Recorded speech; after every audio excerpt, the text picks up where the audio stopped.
Allahumma shalli wa ala alihi wa sahbihi ajma'in. Baik hadirin rahimakumullah, setelah mengucapkan hamdalah, salawat dan salam kepada baginda besar Nabi Muhammad sallallahu alaihi wasallam, amma ba'd, kemudian beliau menyampaikan faslul khitab, dan kemudian hadirin rahimakumullah, kullu am wa antum bi khair, semoga setiap waktu dalam keberkahan dan antum dalam kebaikan. Sebuah ucapan kullu am wa antum bi khair. Ini sebuah ucapan juga yang beliau sampaikan berkaitan tentang mengingat adanya Maulid Rasulullah SAW yang kita mengetahui jatuh di hari-hari ini. Barakallah. Amin syekhana. أعرفكم بنفسي محدثكم الدكتور محمد أحمد إسماعيل عضو هيئة التدريس في كلية القرآن الكريم للقراءات وعلومها بجامعة الأزهر الشريف في جمهورية مصر العربية. Allah bersama antum semua sedang berbicara sebagai pembicara saat ini adalah Dr. Muhammad Ahmad Ismail. Beliau adalah seorang dosen di Ulumul Quran, di Fakultas Quran di Jamiah Al-Azhar, kita mengetahui di Misr, di Kairo. Dan beliau salah satu dosen yang aktif sekarang mengajar di sana. Nah, Syekhana. Al-Quranul Karim huwa kalamullah azza wa jal المنزل على سيدنا محمد صلى الله عليه وسلم المكتوب في المصاحف المنقول بالتواتر المتعبد بتلاوته المتحدى بأقصر سورة منه. Dan hadirin rahimakumullah, kita mengetahui bahwa Al-Quran adalah kalam Allah Subhanahu wa Ta'ala. Yang kita mengetahui kalam Allah ini disampaikan melalui Nabi Muhammad SAW, yang dia kita ketahui adalah sebuah ucapan mushaf yang mutawatir, dan kita mengetahui bahwa dia adalah sebuah kitab yang kita mengetahui suratnya juga sudah ada batasannya, dan tidak akan bertambah lagi. Nah, والقرآن الكريم هو معجزة النبي محمد صلى الله عليه وسلم الخالدة الباقية إلى أن يرث الله الأرض ومن عليها. وكانت تفضل. Dan kita mengetahui bahwa Al-Quran adalah mukjizat Allah Subhanahu wa Ta'ala al-Khalidah. Dia adalah mukjizat yang kekal hingga akhir zaman, hingga akhir dunia ini, yang akan bertahan hingga akhir nanti. كانت سنة الله عز وجل مع أنبيائه أن يؤيدهم بالمعجزات التي تدل على صدق ادعائهم النبوة والرسالة. Dan hadirin rahimakumullah adalah sebuah sunnatullah. Ketika para nabi Allah Subhanahu wa Ta'ala berikan mukjizat sebagai tanda, sebagai bukti kebenaran atau nubuwah dari para nabi yang Allah Subhanahu wa Ta'ala utus. Masyaallah. والمعجزة تكون من جنس ما برع فيه أهل الزمان الذين أرسل إليهم النبي. Dan hadirin Allah, mukjizat itu adalah sesuatu yang disesuaikan bagaimana menolak ketidaksesuaian atau hal-hal yang meragukan di zaman tersebut, disesuaikan dengan zaman di mana nabi tersebut diturunkan. Nah, sekarang. فسيدنا موسى عليه السلام برع الناس في زمانه في السحر فجاء موسى بالعصا التي يلقيها فتتحول إلى حية تسعى تأكل ما يأفكه السحرة. Maka kita mengetahui hadirin rahimahullah, Nabi Allah Musa diberikan asa, diberikan tongkat yang dengannya Nabiullah Musa alaihi salam kemudian menyesuaikan karena di sana terjadinya sihir di zaman Nabiullah Musa, maka kemudian asa atau tongkat inilah yang kemudian Allah jadikan mukjizat Nabiullah Musa untuk memakan, untuk menjadikan jalan menolak bagaimana Nabi kita, Nabi Musa alaihi salam, sihirnya kaum yang waktu itu sedang ada di zamannya. Nah,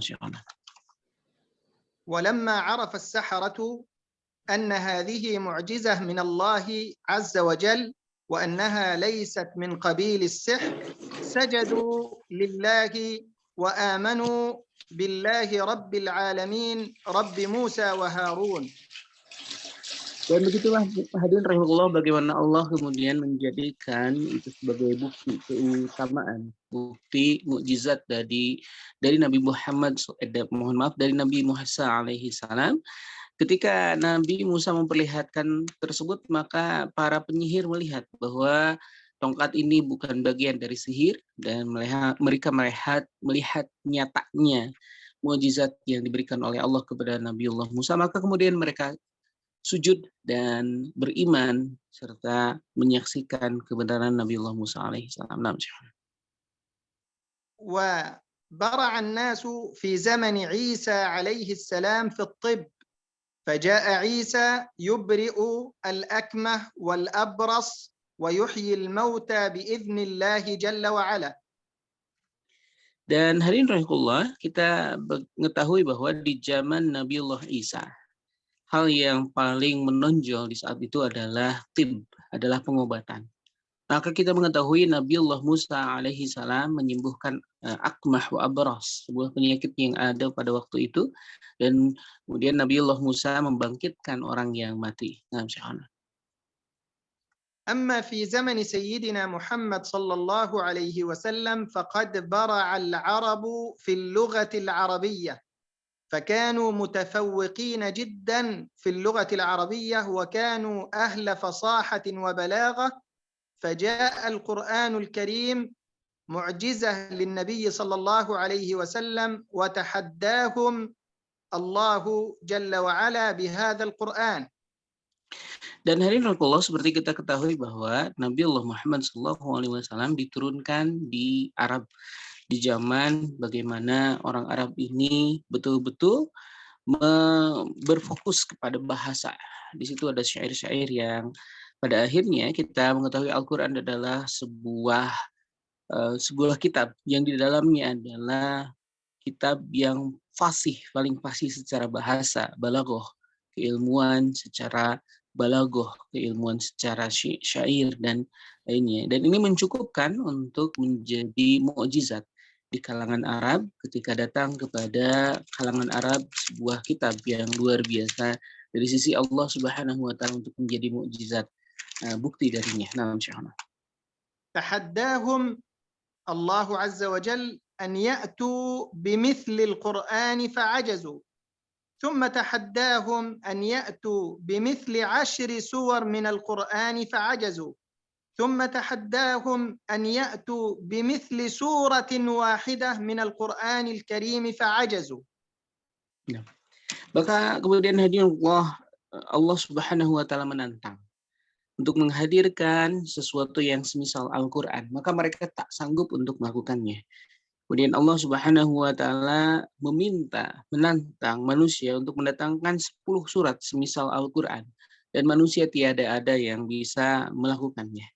Kemudian bahkan Allah Subhanahu wa taala akhirnya menantang manusia untuk menghadirkan satu surat saja semisal Al-Qur'an, semisal satu surat di dalam Al-Qur'an, dan kemudian mereka tidak mampu, dan ini menjadi sebuah mukjizat, bukti keagungan Allah Subhanahu wa taala. فسجل الله عز وجل العجز على العرب إلى قيام الساعة. قال تعالى: قل لئن اجتمعت الإنس والجن على أن يأتوا بمثل هذا القرآن لا يأتون بمثله ولو كان بعضهم لبعض ظهيرا. Dan kita hari ini Allah melihat bagaimana sujudnya orang-orang yang mengetahui tentang bahasa Arab. Mereka mengakui tentang keagungan Al-Quran dari kalangan manusia. Dan kita mengetahui bahwa Allah Subhanahu wa taala menyebutkan di dalam Al-Quran, bahkan kalaulah ins manusia dengan jin ingin mendatangkan semisal Al-Quran, maka mereka tidak akan mampu untuk mendatangkannya walaupun mereka satu sama lain saling membantu, berkumpul antara jin dengan manusia untuk menghadirkan semisal Al-Quran. Nah, Syekhana. والقرآن الكريم له فضل عظيم وله شرف كبير. قال صلى الله عليه وسلم: خيركم من تعلم القرآن وعلمه. Dan hadirin rahimakumullah, kita mengetahui bahwa Al-Quran mempunyai keagungan yang khusus terutama dan mempunyai kemuliaan yang tertentu. Dan kita mengetahui salah satu keutamaan yang Allah Subhanahu wa taala sampaikan adalah ada khairukum, orang terbaik di antara manusia, orang terbaik di antara kalian, maksudnya kaum mukmin. Man ta'allama al-Qur'an mu'allamahu, adalah orang-orang yang ta'allama Al-Quran mu'allamahu, yang belajar tentang Al-Quran dan mengajarkannya. Nah, Syekhana. وقال صلى الله عليه وسلم: الماهر بالقرآن مع السفرة الكرام البررة والذي يقرأ القرآن ويتتعتع فيه وهو عليه شاق له أجران. Dan hadirin rahimakumullah, kita mengetahui bahwa al-mahiru bil Quran, orang-orang yang mahir dengan Al-Quran, ma'a safaratil kiramil bararah, maka mereka bersama safaratil kiramil bararah yang diartikan oleh ulama sebagai malaikat. Dan barang siapa yang yang terbata-bata dalam membaca Al-Quran, wahuwa syak, dan dia mendapatkan kesulitan dalam membaca Al-Quran, faluhu ajran, maka bagi dirinya ada 2 pahala di sisi Allah Subhanahu wa taala. وقال صلى الله عليه وسلم: من قرأ حرفا من كتاب الله فله به حسنة والحسنة بعشر أمثالها لا أقول ألف لام ميم حرف ولكن ألف حرف ولام حرف وميم حرف. Nah, dan hadirin Allah, Rasulullah SAW bersabda ketika seseorang membaca Al-Quran bahwa setiap huruf dari Al-Quran adalah sebuah kebaikan dan dibalas dengan 10 kebaikan. Rasulullah SAW bersabda, alif lam mim bukanlah satu huruf, dimaksudkan satu kebaikan, tetapi alifun harfun, maka sebuah alif dihitung sebagai sebuah huruf. Walamun harfun, dan lam di dalam kalimat tersebut dihitung sebagai satu huruf. Wa mim, dan satu mim disitu dihitung sebagai satu huruf. Maksud dari kalimat ini bahwa membaca alif lam mim saja mendapatkan 30 kebaikan. Naam, Syekhana. فالذي يقرأ 3 حروف من القرآن الكريم له من الأجر والثواب 30 حسنة تسجل له عند الله جل وعلا. Dan hadirin rahimakumullah, artinya bahwa 3 huruf tersebut mendapatkan 30 kebaikan yang terhitung, yang dihitung oleh Allah Subhanahu wa taala di sisinya menjadi sebuah 30 kebaikan bagi orang tersebut. Naam, Syekhana. والقرآن الكريم نزل من عند الله جل وعلا بواسطة أمين الوحي جبريل عليه السلام على النبي صلى الله عليه وسلم مرتلا مجودا. Dan hadirin Allah, kita mengetahui bahwa Al-Quran Allah Subhanahu wa taala hadirkan kepada manusia melalui Ruhul Amin. Kita mengetahui Jibril alaihi salam sebagai seorang penyertanya atau penyampai kepada Nabi Muhammad SAW secara murattal. Dibacakan secara murattal, mujawwad, dan dalam bacaan yang mujawwad, tajwid. Naam, Syekhana. Syekhana. والله عز وجل أمر نبينا صلى الله عليه وسلم بتجويد القرآن الكريم وبقراءته مرتلا مجودا، فقال تعالى: ورتل القرآن ترتيلا. Dan Allah Subhanahu wa taala memerintahkan kepada seluruh manusia untuk membaca Al-Qur'an secara tartil. Untuk membaca Al-Qur'an secara tartil mujawwadan, dan kemudian dia dibaca dengan tajwid. Dan kita mengetahui perintah Allah Subhanahu wa taala ini disampaikan oleh Nabi Muhammad SAW sebagaimana Al-Qur'an didapatkan atau sampai kepada beliau. فالأمر للنبي صلى الله عليه وسلم هو أمر للمسلمين جميعا بترتيل القرآن الكريم، وليس هذا الأمر مختصا بالنبي صلى الله عليه وسلم، وإنما الأمر لكل المسلمين بترتيل القرآن. ومعنى ترتيل القرآن هو Afwan ya Syekhna, mik. Nah, معنى ترتيل القرآن هو ترتيل الحروف ومعرفة الوقوف. Dan hadirin rahimakumullah, bagaimana kita ketahui bahwa perintah Allah Subhanahu wa taala kepada Nabiullah Muhammad SAW tidaklah terkhusus kepada beliau. Tapi perintah mentartilkan Al-Qur'an, kemudian membaca Al-Qur'an dengan fasih menggunakan tajwid adalah juga perintah bagi seluruh kaum mukmin secara keseluruhan. Maksud dari tartil, hadirin rahimakumullah, ulama sepakat maksudnya adalah mengetahui tentang hak yang ada di dalam setiap huruf dan mengetahui mauquf di mana, dan bagaimana cara berhentinya di dalam Al-Qur'an. Naam Syekhana. فحكم تعلم تجويد القرآن الكريم أنه فرض كفاية، إذا قام به البعض سقط عن الباقين، لكن حكم العمل بتجويد القرآن فهو فرض عين على كل مسلم ومسلمة.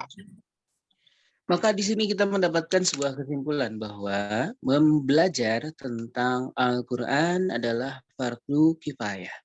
Arti dari fardu kifayah, hadirin rahimakumullah, kalaulah sebagian manusia sudah belajar tentang bagaimana membaca Al-Qur'an, maka saqatat an ba'd, maka dia sudah mencukupi bagi semua orang. Akan tetapi hadirin rahimakumullah, ulama sepakat mempraktekkan atau membaca Al-Qur'an dengan tajwid adalah sebuah hukum yang fardhu ain. Artinya dia adalah wajib bagi setiap orang ketika membaca Al-Qur'an harus dengan tajwid, harus dengan hukum yang baik dan benar.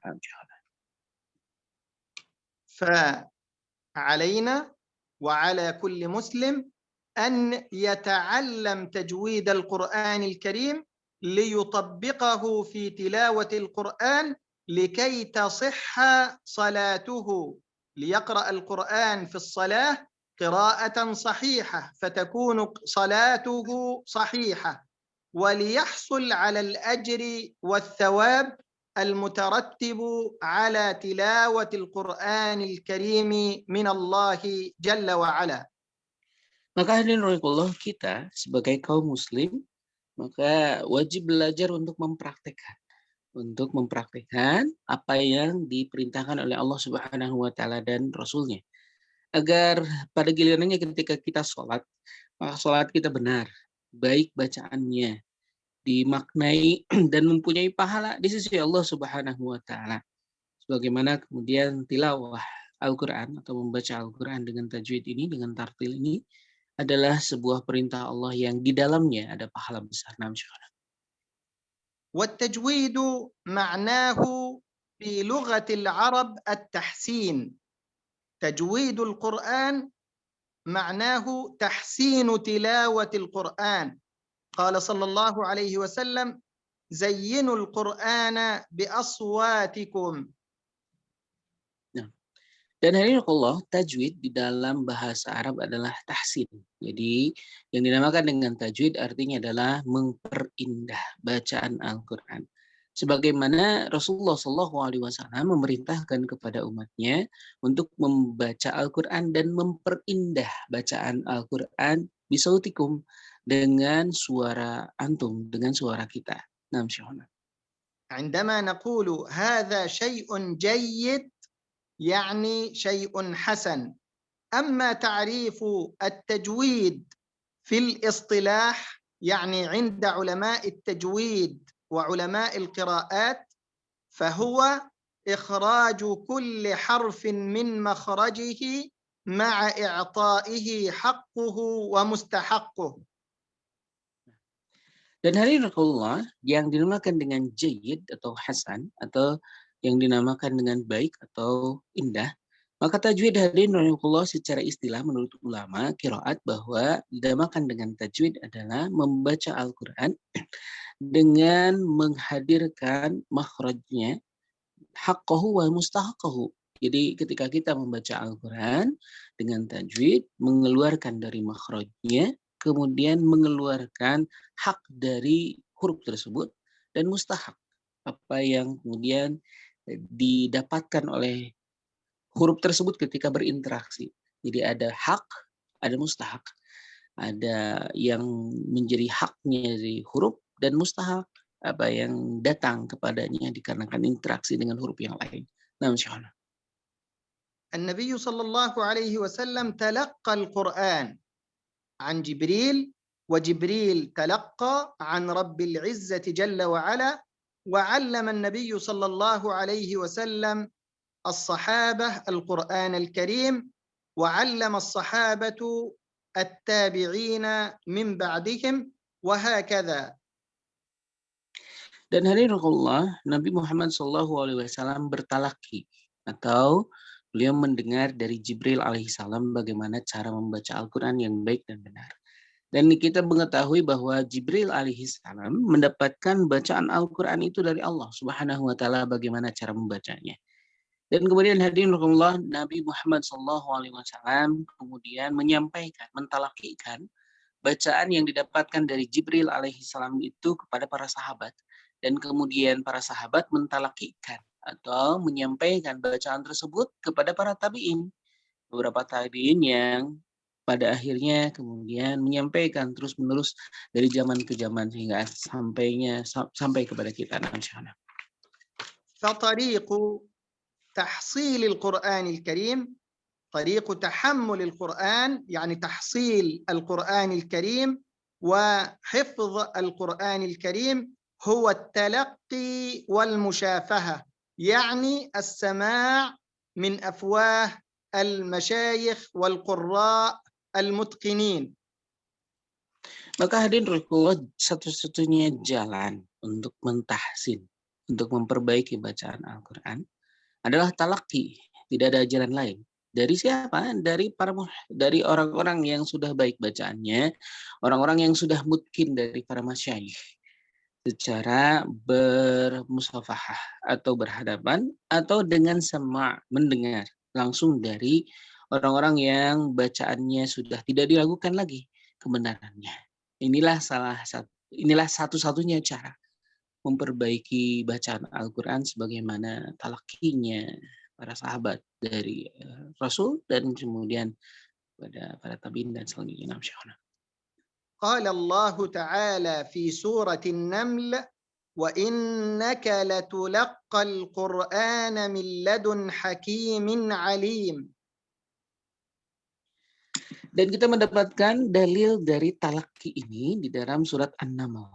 Bagaimana sesungguhnya Rasulullah SAW talaki, mendapatkan talaki min hakim, dari Allah Subhanahu wa taala yang maha bijaksana. Jadi ini adalah sebuah dalil yang tercantum di dalam surat An-Naml tentang dalil dari talakinya Al-Quran. النبي صلى الله عليه وسلم كان ينزل عليه القرآن فكان يحرك لسانه مستعجلا لحفظ القرآن وخشية عليه من التفلت والضياع، فأنزل الله عز وجل عليه لا تحرك به لسانك لتعجل به إن علينا جمعه وقرآنه فإذا قرأناه فاتبع قرآنه. Maka hadirin rahimakumullah, ketika Rasulullah SAW mentalakikan hal tersebut di hadapan Allah Subhanahu wa taala, bergetar beliau rasa takut, sehingga ada haraka, gerakan dari lidah beliau yang merasa ada rasa ketakutan salah dalam membacanya. Hingga kemudian dan ada sesuatu yang hilang dari bacaan beliau. Hingga kemudian turun dari Allah sebuah dalil, la tuharrik lisanaka lita'jala bih. Jangan kemudian engkau tergesa-gesa menggerakkan lidahmu lita'jala untuk tergesa-gesa dalam membacanya. Ini bagaimana berhati-hatinya Rasulullah SAW ketika membaca Al-Quran. Nah, Rasul sendiri yang luar biasa, kita mengetahui sudah dijaga oleh Allah. Begitu berhati-hati dalam membaca Al-Quran. Nah, فقراءة القرآن الكريم صنعة مثل أي صنعة تؤخذ من أرباب الصنعة المتقنين المحسنين. النبي صلى الله عليه وسلم تعلم القرآن من جبريل، وعلم النبي صلى الله عليه وسلم أصحابه، وعلم الصحابة التابعين، وهكذا إلى أن وصل إلينا. فلا بد من التلقي ومن السماع من أفواه المشايخ والقراء المتقنين. Maka hadirin rahimakumullah, Al-Quran terbangun, tercipta, terbentuk. Tidak seperti kitab-kitab yang lain. Dia sebuah kalimat yang kita mengetahui diperbaiki dan disampaikan dengan cara yang berbeda, cara yang unik. Bagaimana kemudian kita mendapatkan bahwa Nabi Muhammad SAW ditalaki oleh Jibril alaihissalam. Dan kemudian Jibril alaihissalam setelah mentalaki kepada Nabi, Nabi mentalakikan kepada para sahabat. Dan kemudian para sahabat mentalakikan kepada para tabi'in. Maka disinilah kemudian sampai kepada kita. Di sini kita mempunyai sebuah kesimpulan bahwa Al-Quran ini adalah wajib, adalah hal yang harus ditalakikan. Jadi antum yang belajar Al-Quran harus talaki. Kepada siapa? Kepada para masyayikh yang sudah benar bacaannya, dan kepada orang-orang yang sudah muhsin, yang betul-betul sudah tahsinnya betul-betul tidak diragukan lagi. Nah, insyaallah. فلا يصح أن يقرأ أحد القرآن الكريم باجتهاده من المصحف من غير أن يكون له شيخ يعلمه تلاوة القرآن. Dan hukumnya tidak boleh. Hukumnya tidak boleh. Untuk ijtihad. Untuk ijtihad. Jadi mengambil sebuah hukum dengan pikiran, dengan kemampuan diri, tanpa kemudian pembelajaran, tanpa ilmu, membaca Al-Quran dengan ijtihad, dengan perkiraan sendirinya. Oh, begini caranya. Tidak. Harus belajar. Ketika membaca Al-Quran harus belajar kepada orang yang tahu ilmu. Karena kita ketahui ini adalah sesuatu yang tidak boleh hukumnya, membaca Al-Quran tanpa ilmu. Nah, insyaallah. ونحن في معهد العزيز في دولة إندونيسيا سنعقد دورة في تجويد القرآن الكريم لمدة شهرين بواقع محاضرتين في كل أسبوع. Dan hadirin rahimakumullah, kami Ma'had Al-Aziz Al-Islami di Indonesia dengan keberkahan dari Allah Subhanahu wa taala bersama syekh kita insyaallah akan menghadirkan daurah tajwid Al-Quran dalam buku yang antum lihat sekarang di dalam layar, yaitu Al-Burhan fi Tajwidil Quran, dan kita akan melaksanakannya 2 hari dalam 1 minggu. Jadi di dalam 1 minggu kami akan menghadirkan 2 pertemuan. Dan kita akan melaksanakannya selama 2 bulan insyaallah, membahas kitab Al-Burhan fi Tajwidil Quran ini insyaallah. مؤلف هذا الكتاب هو فضيلة الشيخ محمد الصادق قمحاوي من علماء الأزهر الشريف رحمه الله. Dan pengarang dari kitab ini adalah Syekh Muhammad Shadiq Qomhawi. Beliau adalah salah seorang pengajar atau salah seorang syekh yang ada di Al-Azhar Syarif. Ya, kita ketahui dari sebuah universitas yang terkenal di dunia ya. Yang ada salah satu di antaranya pengajarnya ada di hadapan kita, rahimahullah, Dr. Muhammad Ismail. وهذا الكتاب كتاب مهم ومفيد في تجويد القرآن الكريم. Dan kitab ini hadirin rahimahullah adalah sebuah kitab yang sangat penting, sebuah kitab yang penting dalam pembahasan tajwid Al-Qur'an. سنشرح فيه تعريف التجويد لغة واصطلاحا ومبادئ علم التجويد ومراتب القراءة وأحكام النون الساكنة والتنوين وأحكام النون والميم المشددتين وأحكام الميم الساكنة وغير ذلك من أحكام التجويد. Dan di dalamnya hadirin rahimahullah kita akan membahas di dalam pembahasannya berkaitan tentang istilah tajwid, hukum-hukum tajwid, kemudian hal-hal yang berkaitan tentang ahkam nun, bagaimana nun sakinah, mim sakinah, kemudian tanwin, kemudian kalimat-kalimat yang lainnya yang insya Allah dibahas di dalam kitab ini untuk menjelaskan lebih detail lagi tentang hukum-hukum yang wajib kita ketahui dan berkaitan hukum tajwid. وسنستمع إلى بعض تلاوات لبعض المشاركين في هذه الدورة ونقوم بتصحيح التلاوة والتعليق عليها. Dan beliau akan juga mentalaki bagaimana beliau nanti akan mendengar bacaan antum. Jadi antum yang ikut daurah ini akan didengarkan bacaannya oleh syekh dan kemudian diperbaiki. Bagaimana beliau mengetahui perbaikan bacaan sesuai dengan apa yang beliau dapatkan dari syekh beliau. Nah, syekhna. وفي نهاية الدورة بمشيئة الله تعالى سنمنح كل مشارك شهادة في حضور هذه الدورة المباركة. Dan di akhir dari pertemuan daurah ini beliau akan membuatkan syahadah, akan membuatkan ijazah syahadah untuk setiap orang yang hadir di dalam daurah dan antum akan mendapatkan tanda tangan beliau sebagai bukti bahwa antum telah mendapatkan syahadah dari pembelajaran bersama syekh kita. Nah, syahadah. وبعد انتهاء الدورة المباركة سنفتح باب المشاركة في مشروع لإجازة في رواية حفص عن عاصم لمن أراد المشاركة.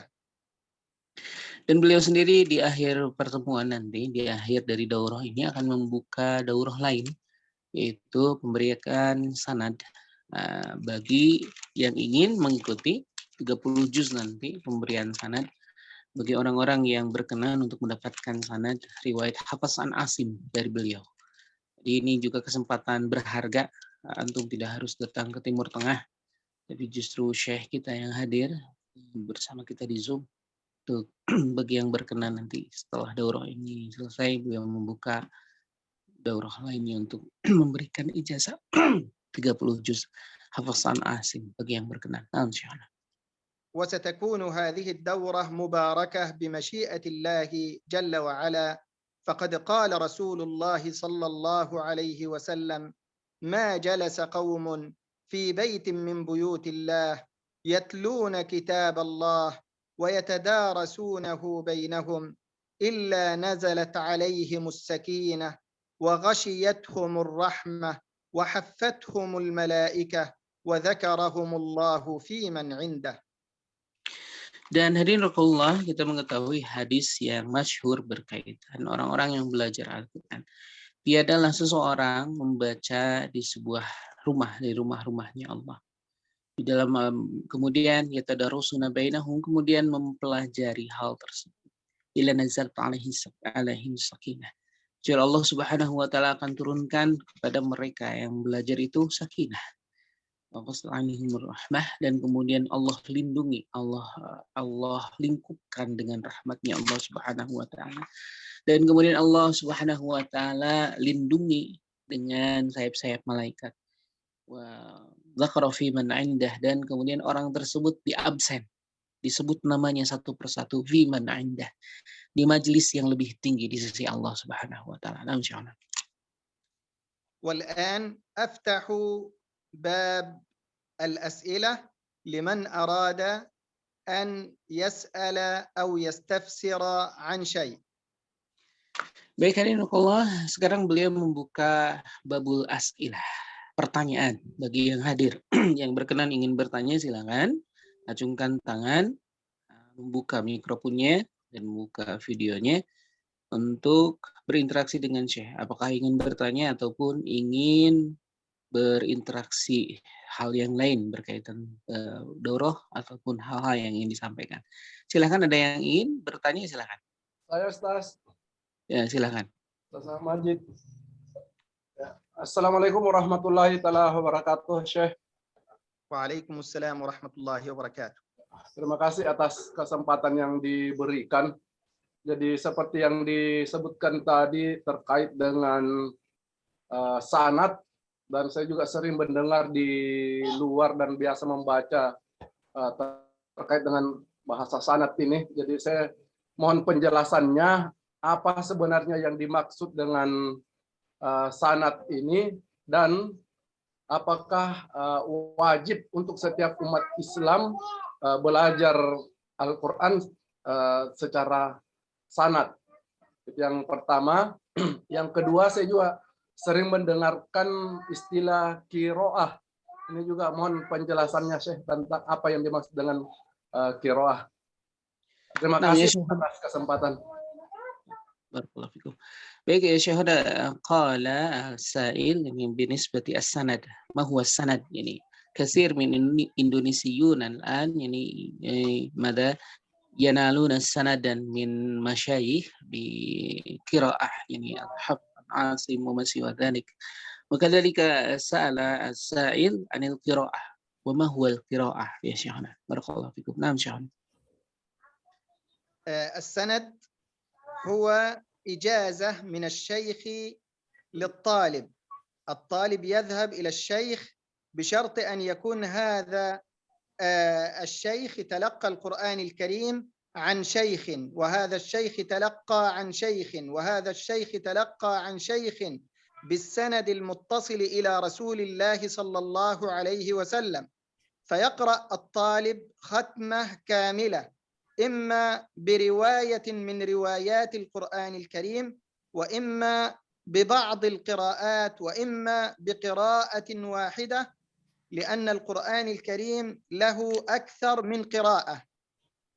قال صلى الله عليه وسلم: أنزل القرآن على 7 أحرف كلها شاف كاف فاقرأوا ما تيسر منه.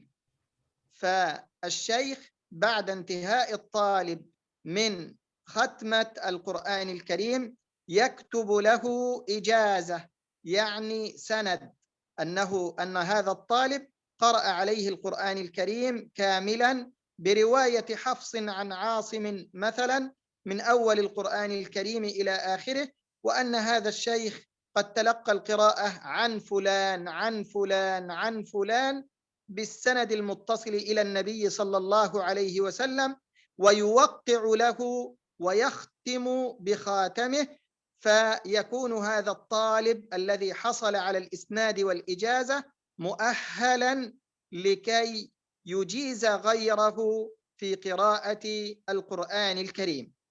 Nah, ya Syekh, baik, hadirin Allah, beliau menjawab yang dinamakan dengan sanad adalah bagaimana pembelajaran yang tersambung. Maksudnya pembelajaran yang tersambung bagaimana orang tersebut mendapatkan ijazah atau mendapatkan sebuah lisensi dari syekhnya. Yang syekhnya sendiri mendapatkan lisensi dari gurunya.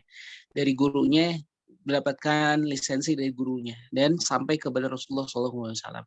Artinya bahwa yang dinamakan dengan sanad adalah lisensi, atau SIM ya, lisensi dari seorang guru kepada muridnya bahwa muridnya ini baik bacaannya dari awal hingga akhir sudah terlisensi seperti yang beliau dapatkan dari gurunya.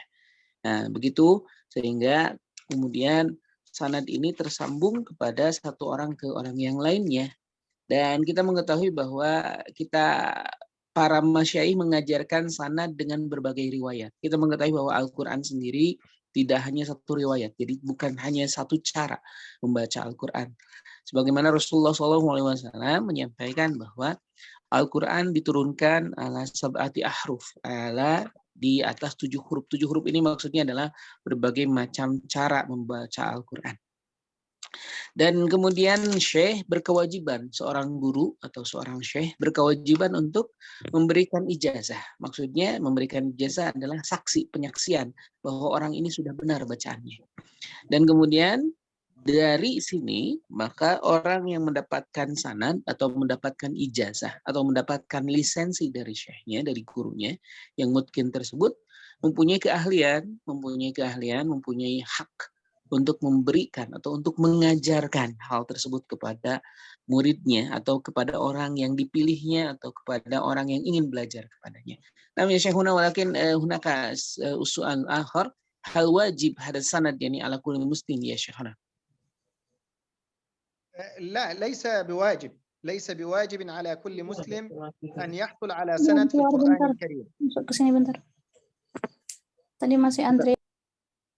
Baik, dan kemudian Syekh menyatakan bahwa tidaklah menjadi sebuah wajib, artinya bukan hal yang menjadi dosa ketika seseorang tidak mendapatkan sanad, tidak mendapatkan ijazah dari seorang syekh. Nah, لكن الواجب هو أن يقرأ القرآن الكريم مجودا مرتلا لتصح صلاته وليحصل على الأجر والثواب من الله على ما يتلوه من القرآن الكريم كما أنزل على النبي محمد صلى الله عليه وسلم. Tetapi hal yang wajib adalah memastikan bisa membaca Al-Quran. Jadi tiap muslim itu harus bisa memastikan bahwa bacaannya sesuai dengan bacaan Rasulullah. Ya, dan salah satu caranya adalah dengan sanad ini. Bagaimana dia membaca Al-Quran ini bukan pilihan, harus diyakinkan bahwa bacaannya sesuai dengan bacaan Rasulullah SAW. Amin Syekhuna wa su'al tsani wa huwa al-qira'ah wa ma hiya al-qira'ah.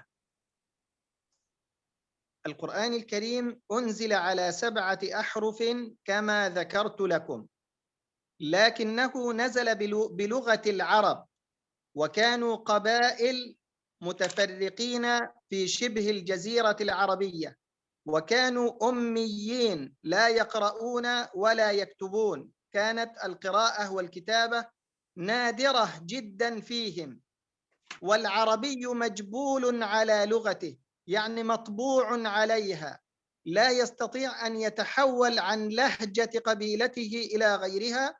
فكان من تيسير الله عز وجل أن القرآن الكريم نزل بلهجات القبائل العربية لكي يستطيع العرب في شبه الجزيرة العربية أن يقرأوا القرآن الكريم ويكون ميسرا عليهم. وصدق الله العظيم إذ يقول: ولقد يسرنا القرآن للذكر فهل من مدكر.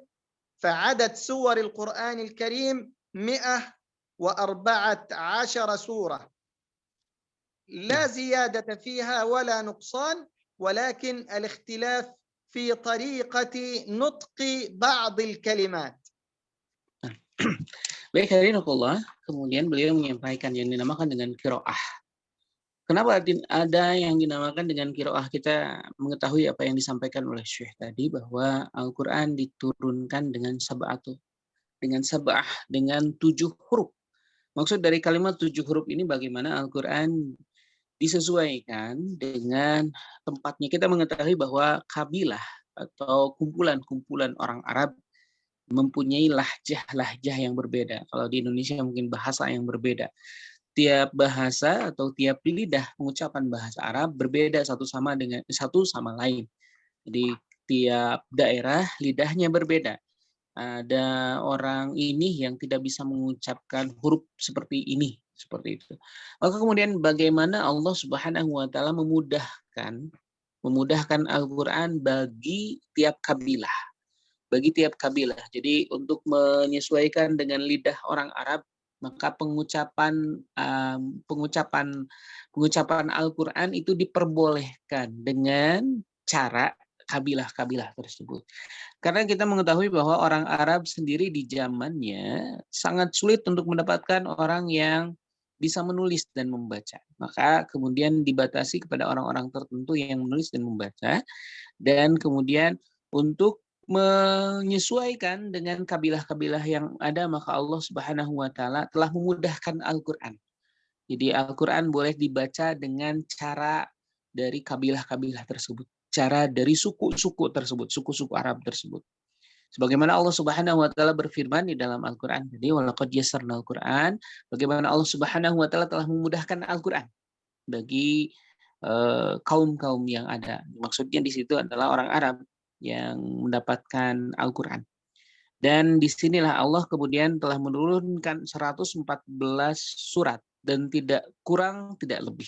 Artinya dari seluruh qiraah yang ada sama jumlah suratnya 114. Yang membedakan adalah bagaimana cara membacanya. Bagaimana cara membacanya. Ya, seperti misalnya riwayat ini dengan riwayat itu. Akan berbeda cara membacanya dikarenakan menyesuaikan dengan lahjah. Kalau kita menyebut lahjah itu mungkin seperti bahasa Sunda dengan bahasa Jawa gitu ya. Ada cengkok yang berbeda gitu ya. Nah, cengkok inilah yang dimaksud dengan cara membaca, inilah yang dimaksud dengan lahjah gitu ya. Dan inilah kemudian menghadirkan qiraah. Qiraah itu penyesuaian dengan bahasa dari orang-orang Arab yang tidak sama satu suku dengan suku yang lainnya. Cara pengucapan yang berbeda dari satu suku dengan suku yang lainnya. Nah, Syahana. Ya, makasih. Syukron, Syekh. Baik. Ada lagi pertanyaan? Barakallahu fikum. Terima kasih Akhi Manjid. Iya, silakan. Baik, Assalamualaikum warahmatullahi wabarakatuh. Waalaikumsalam warahmatullahi wabarakatuh. Silakan. Apa Ustaz untuk ini sanad bacaan ya Ustaz, bukan hafalan ya. Kemudian kalau kita mengikuti daurah sanad itu dalam waktu 30 juz itu bisa ditempuh berapa lama Ustaz? Terus yang kemudian yang kedua, hubungannya lajah dengan langgam itu bagaimana Ustaz? Syukran. Nah, ya Syahana. Mal farqu kam muddah li lana annana la sanadan li salasina ajza. Wakadzalika yani mal farqu baina lahan wal lahjah ya Syahna. Syahna? Syekh. Assalamualaikum Syahna. Lam nasma sautan minkum.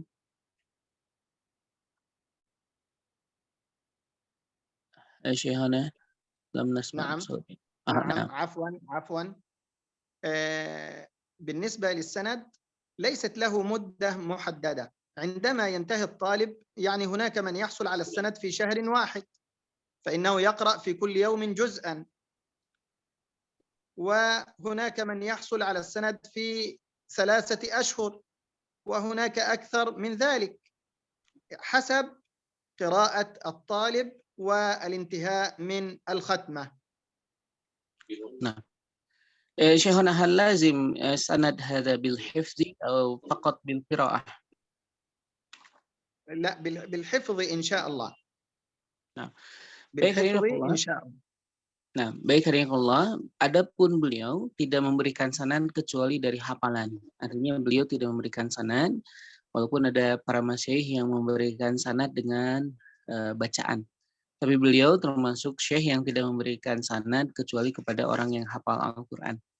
Adapun sanad sendiri tergantung kepada kecepatan bacaan dari peserta.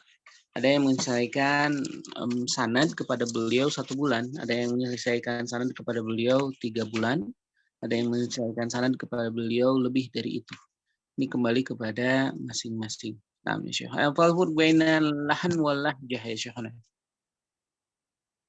اللهجة يعني هي من اللغة العربية، يعني كل اللغات فيها لهجات، يعني عندنا لغة إنجليزية نجد فيها لهجة بريطانية ولهجة أمريكية، كذلك اللغة العربية هناك قبائل عربية متفرقة ولكل قبيلة لهجتها وطريقتها الخاصة في الكلام، فهناك لغة فصحى تجمع الكل وهناك لهجات للقبائل العربية.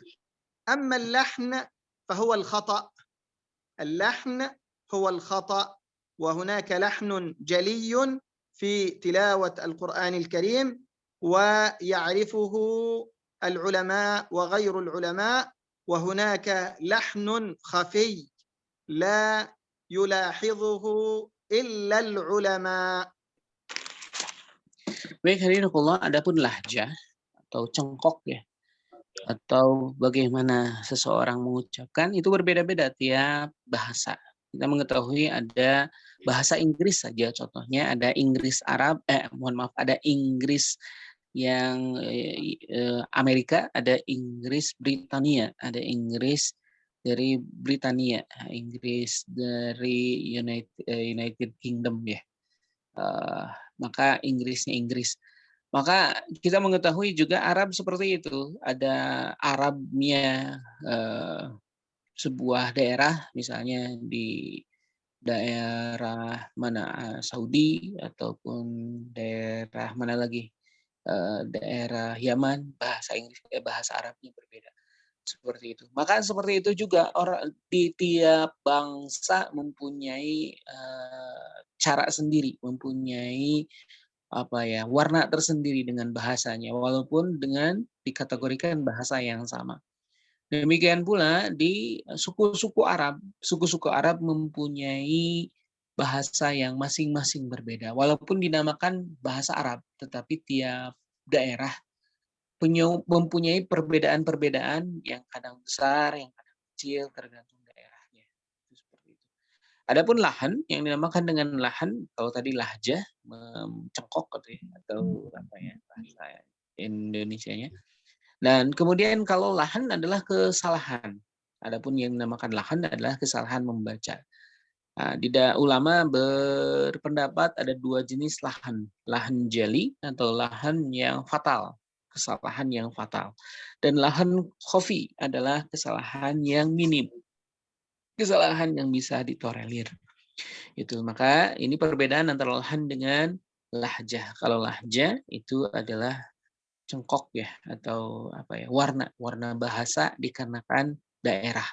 Adapun yang dinamakan lahan adalah kesalahan yang fatal merubah arti Al-Quran, dan lahan khafi, kesalahan yang minim atau kesalahan yang masih bisa ditolerir, yang tidak merubah arti. Nah, insyaallah. أريد أن أضيف إضافة. نعم أريد أن أضيف إضافة. نعم insyaallah. يبدو أن السائل يسأل عن اللهجة واللحن لأنه ورد في حديث ضعيف اقرأوا القرآن بلحون العرب وأصواتها. اقرأوا القرآن بلحون العرب وأصواتها، يعني لحون العرب يعني لهجات العرب، فكلمة اللحن من معانيها اللهجة أيضا. Dan beliau menegaskan kembali ada sebuah hadis yang dhaif, sebuah hadis yang lemah. Maka di sini disebutkan bahwa bacalah Al-Quran dengan lahan Arab dan dengan huruf-hurufnya. Maka sebagian ulama mengartikan lahan dengan lahjah adalah sebuah hal yang sama dari hadis yang dhaif ini. Jadi kadang-kadang lahan dengan lahjah diartikan sama. Seperti itu. Yarhamukumullah. Yarhamukallah. Yuslih balak ya Syekh. Baik, begitu hadirin rahimakumullah, ada pertanyaan lain? Baik, silakan Muhammad Syarif. Barakallahu fiik. Assalamualaikum warahmatullahi wabarakatuh. Waalaikumsalam. Silakan. Waalaikumsalam warahmatullahi wabarakatuh. Jazakumullah khairan katsiran syekhana ala hadhihi ad-dawrah wa Barakallahu arada fiik. wa arada hadha al-faqir ay yas'ala an sabab aw la'alla fihi at-tarikh aw al-qissah an intisari al-qira'ah bi riwayati Hafs an Asim akthar fi ad-duwal al-islamiyah syekhana. Jazakumullah khairan. بارك الله فيكم. سبب انتشار رواية حفص عن عاصم هذا يعني قدر الله جل وعلا وكرم الله وفضله على الإمام حفص ابن سليمان الكوفي راوي الإمام عاصم ابن أبي النجود الكوفي. وقد قال عنه الإمام الشاطبي رحمه الله: وحفص وبالإتقان كان مفضلا. في الشاطبية يقول الإمام الشاطبي: وحفص وبالإتقان كان مفضلا. لكن هناك روايات مشهورة في بعض البلاد والأقطار الإسلامية الأخرى. ففي ليبيا يقرؤون برواية قالون عن ورش، وفي بعض بلاد المغرب يقرؤون برواية ورش عن نافع، وفي السودان يقرؤون برواية ورش عن نافع، وفي غيرها يقرؤون برواية الدوري عن أبي عمرو، وهذا فضل من الله جل وعلا. Baik, tadi penanya bertanya tentang tersebarnya riwayat Hafiz an Asim di seluruh dunia. Jadi kenapa kok riwayat Hafiz an Asim ini paling banyak tersebar? Maka kemudian Syekh menyatakan bahwa ini adalah dari Allah Subhanahu wa taala, dari keutamaan fadlullah azza wajalla, bahwa dari Imam Hafiz an Asim ini yang kita mengetahui dari Al-Kufi, dan kemudian juga Hafiz dari Imam Hafiz Asim juga. Dan kemudian hadirin tidak itu saja, bahwa sesungguhnya riwayat-riwayat yang lain juga ada yang masyhur di negara tertentu. Contohnya di Libya yang masyhur justru riwayat Qalun. Kemudian di Maroko contohnya riwayat Warsh Nafi. Kemudian di tempat-tempat yang lain termasuk misalnya ada riwayat Duri yang kita ketahui salah satu riwayat yang juga masyhur di negara-negara tertentu. Adapun di negara-negara tertentu maka yang lebih tersebar adalah Hafiz an Asim. Jadi tergantung di negara mana yang menggunakan dan yang lebih sesuai dengan lidah mereka, sehingga memilih riwayat tertentu di negara-negara masing-masing. Nah, ada pertanyaan lain silakan. Jazakumullahu khair pada Akhi Syarif tadi yang bertanya. Yang lain ada yang bertanya? Kalau tidak ada kita akan mengakhiri pertemuan kita. Ada lagi yang bertanya? Boleh satu lagi Ustaz. Silakan. Itu bacaan yang apa itu jenis bayati kemudian nahawan, itu apakah Nabi dulu seperti itu Ustaz? Ya Syekhona ini mada هناك من يتغنى بالقرآن يعني نحوا وما سوى ذلك يا شيخنا بياتي. هل هذا يعني جاء من رسول الله صلى الله عليه وسلم يا شيخنا؟ جاء الأمر من النبي صلى الله عليه وسلم أن نحسن القرآن بأصواتنا وأن نزينه. فكان النبي صلى الله عليه وسلم يحب أن يسمع القرآن من قراءة عبد الله بن مسعود رضي الله عنه.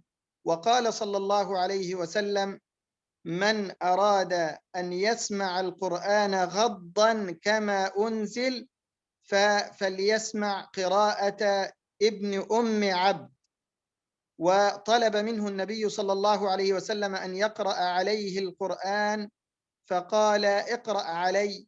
قال أأقرأ عليك وعليك أنزل؟ قال إني أحب أن أسمعه من غيري، هذا لجمال صوته رضي الله عنه.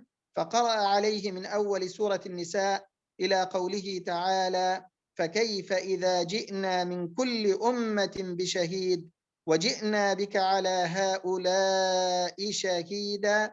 فقال حسبك. فإذا عيناه صلى الله عليه وسلم تذرفان الدموع، بكى النبي صلى الله عليه وسلم عند سماع القرآن الكريم. واستمع النبي صلى الله عليه وسلم إلى قراءة أبي موسى الأشعري وقال: لقد أوتيت مزمارا من مزامير آل داود.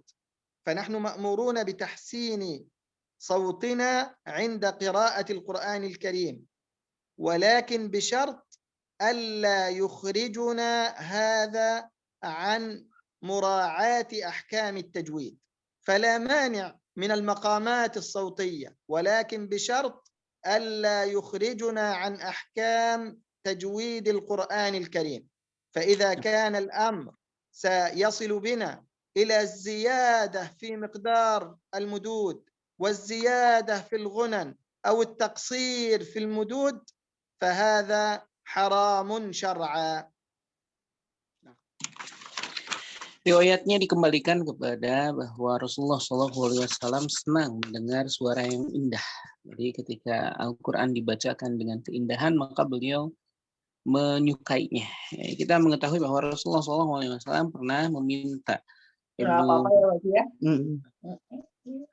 Mas'ud radhiyallahu anhu untuk membaca Al-Quran. Gimana ibu-ibu ngasihnya berapa gitu nggak? Dia nggak nanya itu kumaha gitu nggak? Bersangkutan juga bertanya kepada Rasulullah, ya Rasulullah, bagaimana mungkin aku membaca kepada orang yang Al-Quran diturunkan kepadanya? Maka beliau kemudian memberikan sebuah tanda bahwa beliau menyukai suara yang indah, termasuk beliau ingin mendengar Al-Quran dari selain beliau, gitu ya. Kemudian beliau mendengar bacaan Abdullah bin Mas'ud radhiyallahu an, dan kemudian kita mendengar bahwa beliau sampai di akhir sampai menangis ya di akhir surat An-Nisa. Demikian juga Rasulullah SAW pernah mendengar bacaan dari Abu Musa radhiyallahu an yang disandarkan atau disepertikan serulingnya Nabiullah Daud alaihi salam, keindahannya. Dan di sini kita mendapatkan sebuah kesimpulan dari beliau bahwa tidak apa-apa kita menjadikan bacaan Al-Quran dengan maqamat yang tadi disebutkan. Ada beberapa maqamat yang masyhur sekarang dengan syarat yang harus dijadikan sebagai frame, sebagai batasan adalah tidak boleh kita memperindah bacaan Al-Quran tapi melanggar hukum bacaan. Melanggar hukum bacaan maksudnya adalah menyalahi tajwid, memanjangkan dengan tidak sesuai dengan madnya, menggunakan tidak pada tempatnya, atau memendekkan mad yang harusnya panjang, atau menghilangkan hak-hak dari mad tersebut.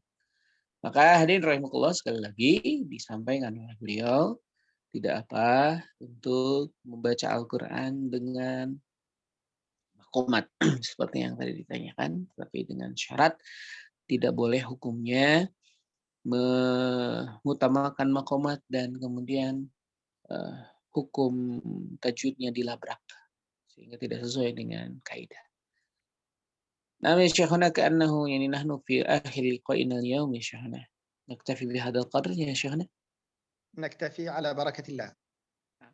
سنبدأ قريبا إن شاء الله في هذه الدورة المباركة، فمن أراد أن يشترك معنا فأهلا وسهلا به، ونسأل الله عز وجل لي ولكم إخلاصا في النية وسدادا في القول وتوفيقا في العمل.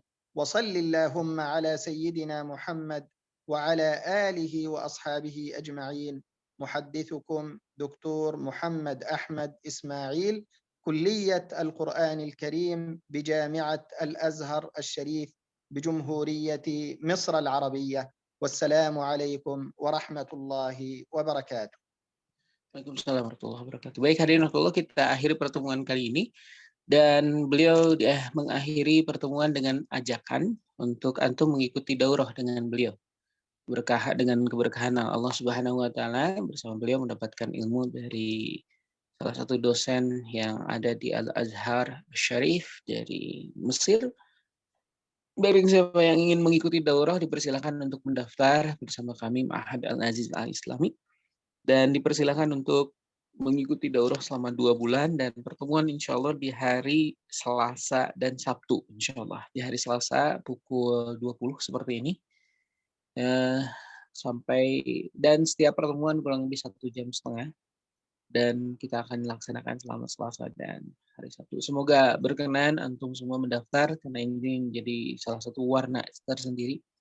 Bagaimana ilmu juga ketika semakin banyak akan semakin menjadi jalan untuk kebaikan insya Allah. Semakin banyak referensi ilmu akan semakin banyak insya Allah penjaga kita dari kesalahan-kesalahan yang terjadi. Sebagaimana ulama juga mempunyai ilmu banyak dari berbagai macam sumber. Baik, saya ingin bertanya, ada yang ingin ikut daurah bersama Syekh kita? Ini silakan acungkan tangan. Saya ingin melihat dari hasil pertemuan kita hari ini, ada yang ingin ikut dengan Syekh untuk mengikuti daurah? Silakan acungkan tangan supaya saya ingin melihat. Ada? Oh, alhamdulillah, 1 orang. Muhammad Yamin, yang kedua Laila Ahmad, alhamdulillah. 1, 2, 3, 4, yang lain 5. Alhamdulillah. Baik, bagi hadirin rahimakumullah, kami mengajak, dan insya Allah investasi yang diberikan tidak sebanding dengan ilmu yang didapatkan, insya Allah berkah dunia akhirat. Investasinya adalah 200.000 untuk 1 bulan. Kita akan melaksanakan 2 bulan, sehingga 200.000 per bulan.